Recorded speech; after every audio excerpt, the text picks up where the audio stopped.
Hello students, welcome back to my YouTube channel. आज हम discuss करेंगे बीए फर्स्ट ईयर का lesson pigeons at daybreak की summary और इसके इम्पोर्टेंट क्वेश्चंस जो एग्जाम में बार बार आते रहते हैं। तो आइए बिना समय गवाए शुरू करते हैं। This is the story of an old couple Basu and Otima living in Daryaganj, Delhi. Basu is 61 and his wife is 56. Otima has no wrinkles on her face and no grey hair. Basu suffers from asthma. He cannot read even newspaper himself. His wife has to read it for him. यह कहानी एक बूढ़े दंपति बासु और ओतीमा के बारे में है जो दरियागंज दिल्ली में रहते हैं। बासु की आयु 61 वर्ष और ओतीमा की आयु 56 वर्ष है। ओतीमा के चेहरे पर न तो झुर्रियां हैं और न ही उसके बाल सफ़ेद हुए हैं। बासु दमे का रोगी है। वह स्वयं समाचार पत्र तक नहीं पढ़ सकता। उसकी पत्नी को उसके लिए समाचार पत्र पढ़ना पड़ता है। When the story begins, Otima is reading newspaper for Basu. Basu makes her read all the general news, but Otima is more interested in thrilling news. She likes to read news about murders and unusual births, etc. She is also very sincere about her household chores.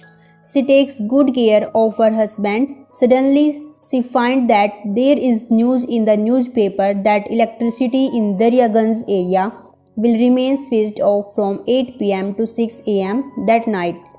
As soon as Basu hears this news, he says that he can't sleep without a fan. He starts panting. He tells his wife that he could not breathe properly. His wife knew that he enhanced his illness by his imaginary fears. Basu says that there was no oxygen for him. जब कहानी आरंभ होती है तो हम पाते हैं कि ओतीमा बासु के लिए समाचार पत्र पढ़ रही है। बासु उसे सभी साधारण समाचार पढ़वाना चाहता है, किंतु ओतीमा रोमांचक समाचारों में अधिक रुचि रखती है। उसे हत्याओं तथा असामान्य जन्मों के बारे में समाचार पढ़ना अधिक अच्छा लगता है। वह अपने घरेलू कामों में बहुत ही गंभीर है। वह अपने पति का भी बहुत अच्छा ध्यान रखती है। समाचार पत्र पढ़ते हुए अचानक वह देखती है कि एक समाचार में बताया गया है कि उस रात 8 बजे से लेकर प्रातः 6 बजे तक दरियागंज क्षेत्र में विद्युत प्रचालन बंद रहेगा। जैसे ही बासु यह समाचार सुनता है, वह कहता है कि वह पंखे के बिना नहीं सो सकेगा। वह हाँफना आरंभ कर देता है। वह अपनी पत्नी से कहता है कि वह ठीक ढंग से सांस नहीं ले पा रहा। उसकी पत्नी यह बात जानती है कि वह अपनी कल्पनाओं से अपने रोग को बढ़ा लेता है। बासु कहता है कि उसे सांस लेने के लिए ऑक्सीजन नहीं मिल रही है। ओतीमा decides to take him to the terrace so that he can sleep on the roof. She calls Bullu to help her take Basu upstairs. Bullu is a half-wit but a strong boy. He alone climbs the steps, lifting Basu with him. He lays Basu on the bed already prepared by Otima. Basu sits on the bed to have breath in the open atmosphere. Otima उसे छत पर ले जाने का निर्णय लेती है ताकि वह छत पर आराम से सो सके। वह बुल्लू को बुलाती है ताकि वह बासु को छत पर ले जाने में उसकी सहायता कर सके। बुल्लू एक मोटे दिमाग वाला किंतु ताकतवर लड़का है। वह अकेले ही बासु को उठाकर सीढ़ियां चढ़ जाता है। वह ओतीमा द्वारा पहले से बिछा दिए गए बिस्तर पर ले जाकर बासु को लिटा देता है। बासु बिस्तर पर बैठा रहता है और खुली हवा में सांस लेता है। When he lies down, imagination about Nikhil takes hold of him. He thinks about Nikhil. He used to take him around, holding him by finger. He becomes sad to think that he would not be able to do so now because of his illness. Perhaps he is also thinking about his impending death. Anyway, he falls asleep. When he rises early the next morning, the breeze is cool and fresh. He watches a flock of pigeons flying towards the blue unknown. At the end of the story, we find Basu lying in his bed open-mouthed. जब वह लेटता है तो निखिल की कल्पना उसको आकर घेर लेती है। वह निखिल के बारे में सोचना आरंभ कर देता है। वह उसे उंगली पकड़कर घुमाने ले जाया करता था, किंतु वह यह सोचकर उदास हो जाता है कि वह अब अपनी बीमारी के कारण ऐसा नहीं कर सकेगा। वह अपनी आने वाली मृत्यु के बारे में सोच रहा है। अंततः वह सो जाता है। जब अगली सुबह वह उठता है तो हवा ठंडी और ताजी है। वह कबूतरों की एक झुंड को नीले आकाश की ओर उड़ते हुए देखता है। कहानी के अंत में हम देखते हैं कि बासु अपने बिस्तर पर लेटा हुआ है। तथा उसका मुंह खुला हुआ है। आइए इस लेसन की समरी को अब और भी आसान तरीके से समझते हैं। ये कहानी है बासु और उसकी पत्नी ओतिमा की, जो दरियागंज दिल्ली में रहती हैं। बासु 61 साल का है और अस्थमा का मरीज है। वो इतना कमजोर है कि अपना न्यूज़पेपर भी खुद नहीं पढ़ सकता। ओतिमा उसका बहुत ध्यान रखती है और उसे रोज न्यूज़पेपर पढ़कर सुनाती है। एक दिन न्यूज़पेपर में आता है कि रात को बिजली चली जाएगी। ये सुनते ही बासु डर जाता है क्योंकि वो बिना पंखे के सो नहीं सकता। उसे लगता है कि उसकी सांस रुक जाएगी। ओतिमा समझ जाती है कि बासु अपने डर से ज्यादा परेशान है, इसलिए वो उसे टेरेस पर सुलाने का फैसला करती है।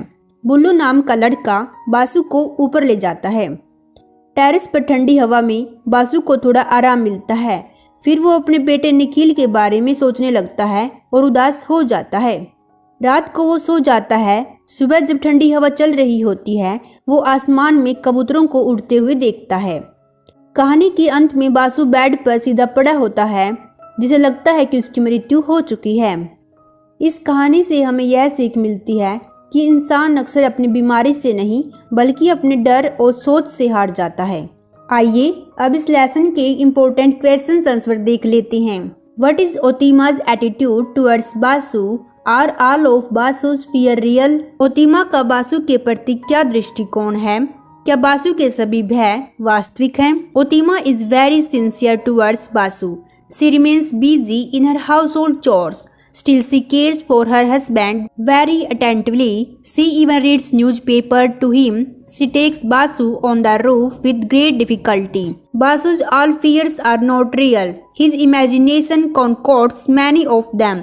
When he comes to know that electricity will remain switched off that night, his imagination at once make him ill. Otima Basu के प्रति बहुत ईमानदार है। वह अपने घरेलू कार्यों में व्यस्त रहती है, किंतु फिर भी वह अपने पति की देखभाल बड़े ध्यान से करती है, यहाँ तक कि वह उसके लिए समाचार पत्र भी पढ़ती है। वह बड़ी मुश्किल से बासु को छत पर भी ले जाती है। बासु के सभी भय वास्तविक नहीं है, इनमें से बहुत को उसकी कल्पना स्वयं गढ़ लेती है।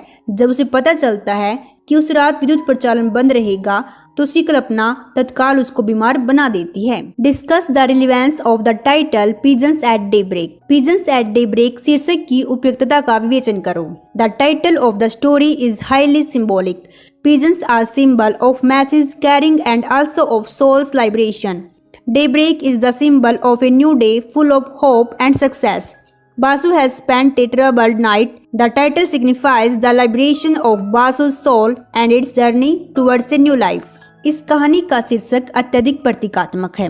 कबूतर संदेशवाहकों तथा आत्मा के मोक्ष का प्रतीक है। भोर आशा तथा सफलता से भरे एक नए दिन का प्रतीक है। बासु ने परेशानी भरी रात बिताई है। शीर्षक बासु की आत्मा की मोक्ष प्राप्ति तथा एक नए जीवन की ओर यात्रा को इंगित करता है। Access the equation between the old couple. बूढ़े दंपति के मध्यम सामंजस्य का आकलन करो। Basu is 61 and Otima is 56. Basu suffers from asthma and has lost his confidence. Otima is quite active.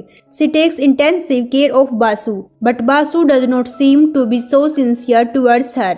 He snubs her and shows anger on her. So the equations between them is not so perfect. Basu की आयु 61 वर्ष तथा ओतिमा की आयु 56 वर्ष है। बासु दमे से पीड़ित है और अपना आत्मविश्वास खो चुका है। ओतिमा काफी सक्रिय है। वह बासु की गहन देखभाल करती है, किंतु बासु उसके प्रति इतना ईमानदार प्रतीत नहीं होता। वह उसे डांटता है तथा उस पर क्रोध दिखाता है। अतः हम कह सकते हैं कि उन दोनों के मध्य सामंजस्य बहुत अच्छा नहीं है।